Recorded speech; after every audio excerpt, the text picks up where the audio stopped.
It was quite a meeting last night by the governing Jamaica Labour Party. Clearly, at the official start of a general election campaign, the parties work hard at trying to put on a good showing, to make a statement. And I think the Labour Party achieved that last night. It was a massive crowd in Halfway Tree. I'm hearing some estimates that I won't repeat until I get further and better particulars from the police, because this is always a controversial issue. I don't know how to judge crowd sizes. All I know, I can say it was a massive crowd. That's the furthest I'm prepared to go. Whether it is 1,000, 2,000, I say, yeah, I'd prefer to hear from the police on that. The other thing that really worked last evening, and, the Labour Party, under Holness, has developed a level of discipline in terms of messaging.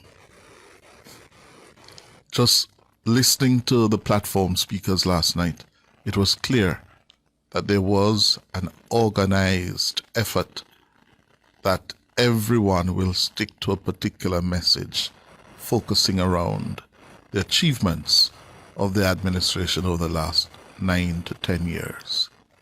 Yeah? And making contrasts between the Prime Minister and the leader of the opposition.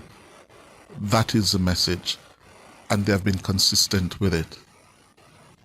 And it becomes very important when you factor in that the opposition has been undisciplined when it comes to its own messaging all over the place. Yeah? How crucial that will be in terms of how people, especially the undecideds, because significant sections of the 2 million plus eligible voters have made up their minds. Yes? I think there's a slice, though, of those who plan to vote who may still be unsure whether they want to stick with Andrew or go with the PNP. Yeah. But yesterday as well, the production from the organizers, very good. We in media, my technical people, will just tell us that they were organized. Yes? The crowd management, well done. Well done. Can they maintain that for the next 25 days?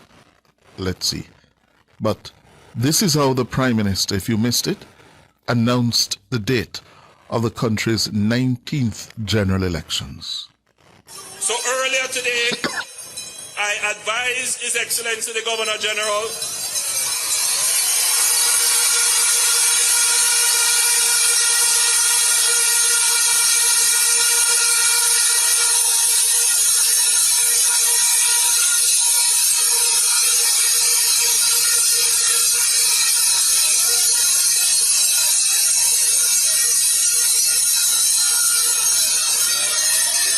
of my intention to announce the general elections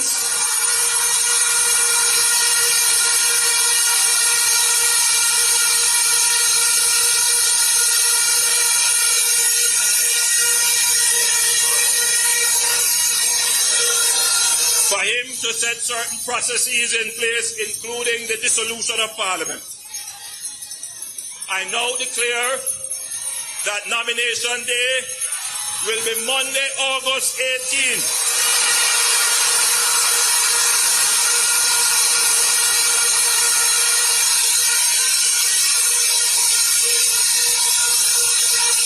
And the general election date is fixed at Wednesday, September 3. Ring the bell, then let me know. Ring the bell, then let me know. Labor right, we ready now. Labor right, we ready now. Get the anthem ready now. Get the anthem ready. The river coming down, no bang to bang, it's coming down. The river coming down, no bang to bang, it's coming down. Labor right coming down, to bang, it's coming down. Brother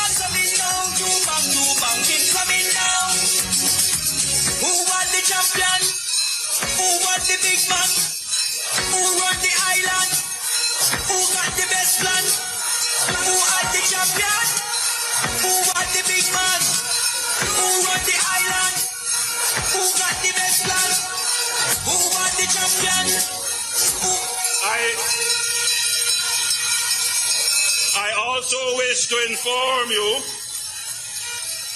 that local government by-elections in the Chancery Hall Division, the Olympic Gardens Division, the Seabright Gardens Division, and the Denham Town Division will be held concurrently with the general election in those constituencies. Labor rights, we ready now. Prime Minister Andrew Holness there. Well, that was the number one job he had to do last night in Halfway Tree, and he did it. He also had something else to do last night. And among those things he also had to do was to make the case, continue to make his case for re-election for a third term. And he sought to do so by announcing a number of benefits for the Jamaican people. But he also had to do some self-defense, given the attacks he has come under over his personal financial affairs.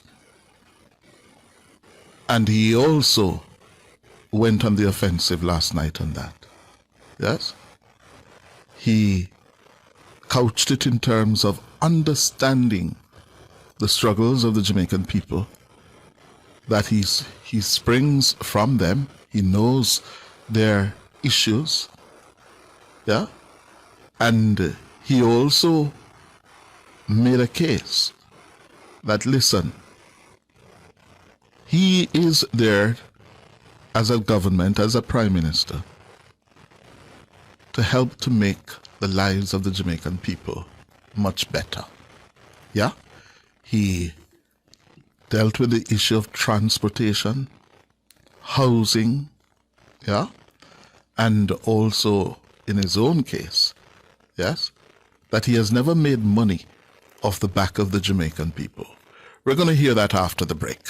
Thank you. So the Prime Minister was in Halfway Tree in front of thousands and thousands of Labour Party supporters. And also, from all the reports we are getting, millions of people from across the world, especially those in the diaspora, were also tuned in last night. Yeah? At various times. So he had a massive audience at home and abroad listening to him. And one of the issues that have dogged his premiership is the issue of his financial affairs and his long-running dispute with the Integrity Commission. He's going into an election with that hanging like a cloud, a very dark, ominous cloud over his head. And he has been reluctant to defend himself over the last several months. And we detected a shift in that position 2 Sundays ago in East Road, St. Andrew. And last night, he took off the gloves, yeah, in his effort to defend himself. They increased the interest rate high.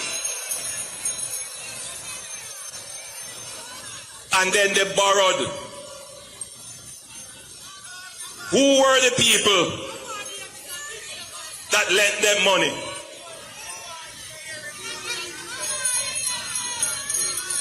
They are in Parliament today. They benefited. They built a business on the high interest rate policy of the PNP.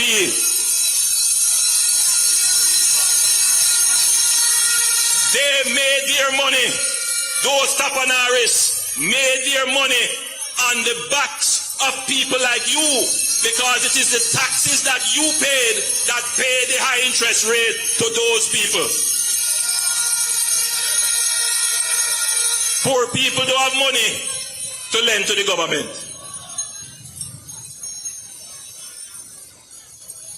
It is those people who had the investment houses that benefited, and then now they want to come and pretend as if they never benefited from government.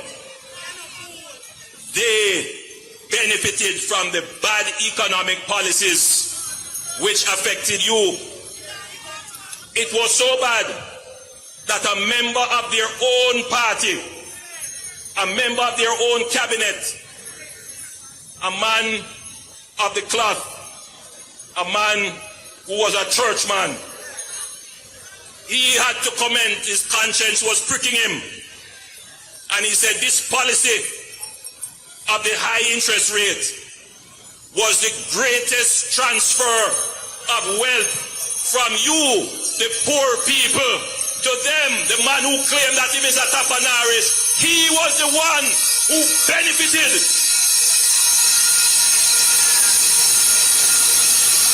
No poor person in Jamaica should ever allow that man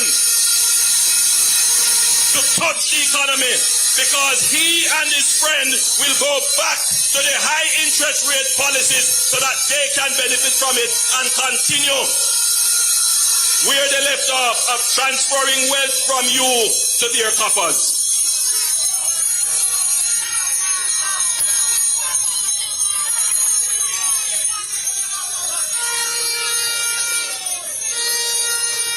Whatever little I made in life, I made it just like you. I buy 2 taxi, then I open a taxi company, and I go through the struggles just like everybody else. I want to thank those who thought that by releasing documents that they would somehow diminish me. I am a true Jamaican. I went through the Jamaican struggles, and I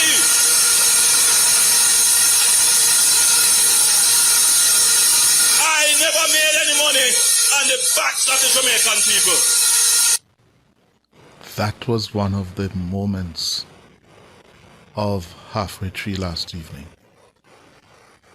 A clearly incensed and fired up wholeness. And this is where this campaign now is well and truly on. The battle is on. He's not going to remain silent any longer. He's going to fight back, and fight back hard. That's where we are now. It's for the Jamaican voter to decide who they're going to put their trust and confidence in and vote for. Yes? Then he dealt with the issue of housing, a vexed issue for many, many Jamaicans, affordable housing and shelter. Yeah? And again, he drew on his upbringing, a poor household at 56 Cumberland Road in Spanish Town, and contrasting. Never once did he mention his rival's name, Mark Golding. But he landed blows on Mark Golding last evening by contrasting who he is with who Golding is. Listen to this. As I walk the communities and I go into some of the homes, I see the conditions. Some people not living anywhere. And I want all of you to know this. I was born in Spanish Town at 56 Cumberland Road in a board house with my great-grandmother, and I moved from my great-grandmother, I live with my mother, then I go back to live with my grandmother until my mother got an NHD house. I know personally the struggles for housing that this nation has gone through. I am intimately aware of it. And that is why we have targeted to build 70,000 new houses in Jamaica. So he is now committing or recommitting to build 70,000 houses. He hasn't accomplished that. He hasn't achieved that. And he's setting a target of 60,000 for the next JLP administration if he were to be re-elected. Yes? They have not accomplished the 70,000, but they say they're on their way to doing that. Yes? Then he had some good news for young people, students at university. Yeah? Tertiary students with a grade point average of 2.5 or higher can now apply to lower the interest rates on their loans, so they'll be paying less. Yeah? This is what he said. And for our young people,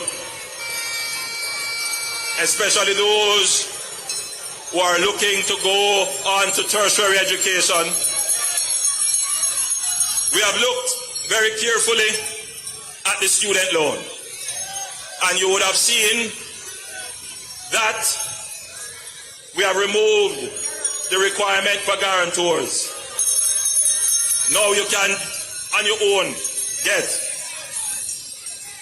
The next thing that we are going to do, and I should tell you, that if you are a tertiary student and you are doing well in school, you maintain a grade point average of 2.5 or higher, you can apply to the Student Loan Bureau to have your interest rate reduced. So that's another thing that helps you. Yes, so that was for students. Yes? And then he also said students will be able to travel for free on buses operated by the state-owned bus company, the Jamaica Urban Transit Company, for 2 months beginning in September and continuing through October. Here's what we're going to do. Come September, when the new school term starts, we will give free transportation to all school children. September to October, and this will also include all tertiary students with ID will be able to utilize the JUT services free of cost for 2 months.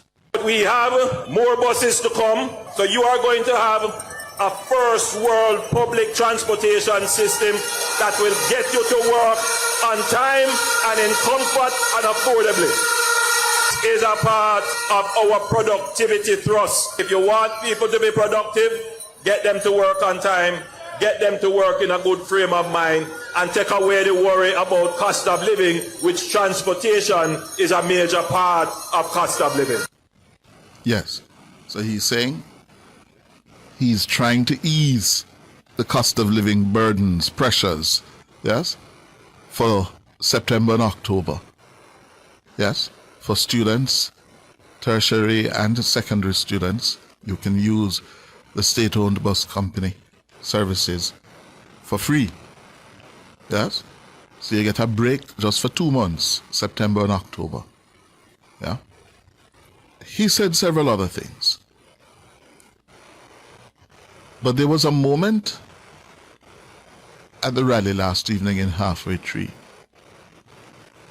After he came onto the stage, the Prime Minister said he was overwhelmed. You have that clip, Sonia? He was overwhelmed. Yes?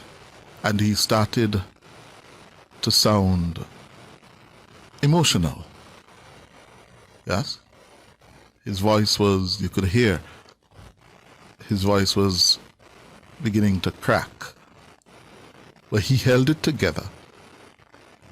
And I'm told that at that moment it was bedlam among his supporters in Halfway Tree. And then they did something, and I gather this was to appeal to the younger members in the crowd, where he turned his back and on his jacket, I think that's called a bomber jacket. Yeah, I hope I am right. A bomber jacket. Yes. And listen to this. He went. Pick it up. Go play the clip.